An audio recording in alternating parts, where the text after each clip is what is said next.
Focus है। फवाद, अब आप क्या देख रहे हैं? देखिए, एक तरफ ही आपने जैसे सुप्रीम कोर्ट का भी जिक्र किया 26वीं आईनी तरमीम के बाद जो हालात है, और ऐसा लगता है कुछ मोमेंटम बिल्ड हो रहा है। खत लिखे जा रहे हैं, इस्लामाबाद हाई कोर्ट के जज भी खत लिख रहे हैं, सुप्रीम कोर्ट के जज भी लिख रहे हैं, वकला डिवाइडेड है, जुडिशरी डिवाइडेड है, और सियासतदान माजरत के साथ मुखालफीन के बजाय एक दूसरे के, सियासी मुखालफीन के बजाय ऐसा लगता है एक दूसरे के दुश्मन हो गए हैं। तो आप क्या समझते हैं फिर कैसे रास्ता निकाला जाएगा, या फिर इमरान खान साहब को स्पेस कैसे मिलेगी? चले, लेट्स बी वेरी कैंडिड।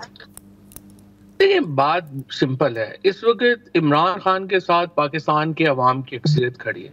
इतना बड़ा कंसेंसस तो सच्ची बात है मैंने किसी लीडर के ऊपर देखा ही नहीं है। पाकिस्तान की हिस्ट्री में इतना बड़ा कंसेंसस जो है वो नहीं हुआ कभी किसी के ऊपर।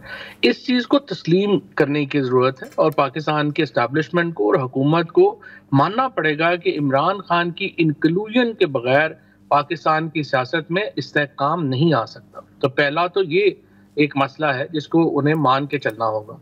और उसके बाद दूसरी बात यह है कि फिर इमरान खान से स्पेस आप मांग सकते हैं और समझ सकते हैं कि नया इलेक्शन कराने के लिए कितना वक्त दरकार है, उस पर बातचीत हो सकती है। और मेरा ख्याल है कि जो अपोजिशन अलायंस है, मौलाना फजलुर रहमान है, महमूद अचकज़ई है, हुकूमत को इनके जरिए इमरान खान से बातचीत करे, ताकि एक जो सिचुएशन है उसको हम संभाला दे सकें। लेकिन उस सबसे पहले इंपॉर्टेंट ये है कि इमरान खान की सियासी कद और हैसियत को तस्लीम किया जाए। तो ये जो अपोजिशन इत्तेफाक हुआ है, अभी इत्तेहाद तो नहीं हुआ, आप ये समझते हैं अगर ये इत्तेहाद हो गया तो यही एक तरीका बनेगा तब्दीली का? ये तीन ही फोर्सेस हैं पाकिस्तान में जो कि स्ट्रीट पावर क्लेम कर सकती हैं। एक पीटीआई है, जाहिर है, फिर जेयूआई है, और फिर वकील है।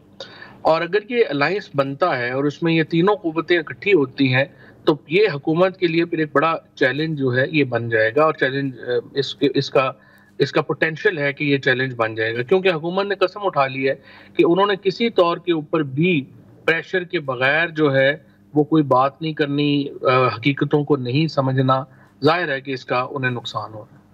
तो आप ये समझते हैं, आज आप देख रहे हैं कि वो यौम तामीर और तरक्की मना रही है हुकूमत, और जिस हिसाब से वो बात भी करते हैं, ख्वाजा आसिफ ने भी कहा कि अगर इतनी इनकी पॉपुलैरिटी है तो निकलते ना पंजाब में, सिंध में, बलूचिस्तान में, और फिर वहाँ एहतजाज करके दिखाएं। और साथ ही उन्होंने ये कहा कि हम 9 मई और 26 नवंबर को दोबारा बर्पा होने नहीं देंगे। तो ये भी तो एक इल्ज़ाम है।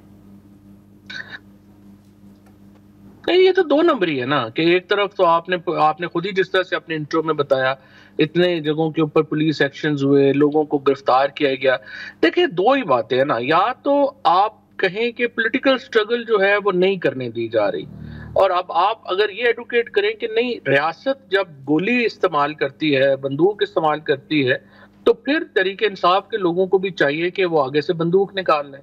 देखिए, जाहिर है कि ये चीज को सब तो जाहिर है इनकरेज नहीं करेगा ना कोई। अब अनफॉर्चुनेटली गवर्नमेंट के क्योंकि लोग इर्रेस्पॉन्सिबल हैं, और वो समझते हैं कि लोगों को ये टैक्स दिलाना कि हम आपको बंदूकों से रोकेंगे, पुलिस वाले आपके घरों में भेजेंगे, आपकी खवातीन को हरासा करेंगे, बच्चों को हरासा करेंगे, और आप कुछ नहीं कर सकेंगे। अल्टीमेटली इसका नतीजा अच्छा नहीं होगा। आज जाके पंजाब बचा है, अगर आप वहां पे भी ये सूरत हाल क्रिएट करना चाहते हैं तो मुझे बताइए इस पे दुख और तासुफ के अलावा बंदा क्या कहे। आखिर में सिर्फ मैं एक चीज कहना चाहूंगी, हर जमात में एक वक्त आता है कि वो जाकर एस्टैब्लिशमेंट से बात भी करती है। ऐसे फहमो फरासत वाले सियासतदान होते हैं। याद करें, यहाँ डॉक्टर इशरतुल इबाद हुआ करते थे, he was the peace maker. इसी तरह से ख्वाजा आसिफ हो गए, जुबैर साहब हो गए, और दीगर लोग जो नून लीग में मौजूद थे, इसी तरह पीपल्स पार्टी में रहे। क्या पाकिस्तान तहरीक इंसाफ में आप समझते हैं इस वक्त उन लोगों की कमी है जो जाकर मामलात को सही तौर पर किसी तरह से वो एंगेजमेंट कर सके जिससे मामलात कुछ बेहतर हो जाएं? तहरीक इंसाफ को तो कार्डर खत्म कर दिया ना एस्टेब्लिशमेंट है, क्योंकि अब तो तहरीक इंसाफ की लीडरशिप उस तरह की एग्जिस्ट नहीं करती।